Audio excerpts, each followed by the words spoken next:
మహోత్సవ సమయమునందు ఆ ఆడపిల్లకు కళావతి అని నామకరణం చేశారు పురోహితులు.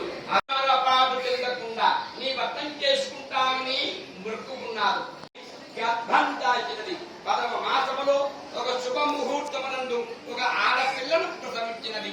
ఆ ఆడపిల్ల కలకాంతులతూకి బాలసారి మహోత్సవ సమయమునందు ఆ ఆడపిల్లకు కళావతి అని నామకరణం చేశారు పురోహితులు. అదే సమయంలో ఆ భర్తతో ఈ భార్య ఈ విధముగా మనం చేస్తున్నది, ఏమండి మాకు సంతానం కలిగితే సత్యనారాయణ స్వామి వారు వ్రతం చేసుకుంటామని మొక్కుకుంటున్నాం. సత్యనారాయణ స్వామి వారు వ్రతం చేయడం చాలా రాజావారు చేశారు. అదే కాకుండా గ్రామంలో ఉండే ప్రజానికంగా కలిగిన ఆడపిల్ల నేను ఆ బ్రాహ్మణ కట్టెలు వేసినాడు, ఈ రకంగా బాధ్యత వేసినాడు. జరిగింది కాలం శుక్లపక్ష సమయంలో ఈ వ్రతం చేద్దామని గాని ఈ రకమైన మృక్కుమనికి ఉన్నతిని నియమానికి వారి కుటుంబంలో దారుణమైన కఠినమైన మహాదుఃఖమును. జై గోవింద, జై శ్రీ రమాశయ సత్యనారాయణ గోవింద.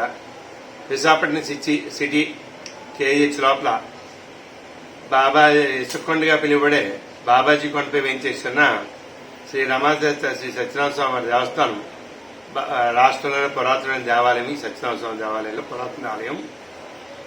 అలాగే ఈ దేవాలయం ప్రతి పౌర్ణమి రోజు వేలాది సంఖ్యలో భక్తులు వాళ్ళు కోరిన కోరికలు మొక్కుకొని ప్రతి పౌర్ణమికి 5 మార్చి ప్రదక్షిణ పంచ ప్రదక్షిణ ఆచరించి 5వ ఆఖరి ప్రదక్షిణ రోజుని వ్రతం చేయించుకునే సాంప్రదాయం ఉంది.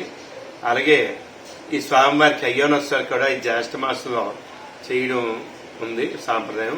ఆ ప్రకారం ఈసారి కళ్యాణోత్సవాలు అత్యంత వైభవంగా నిర్వహించడం జరిగింది.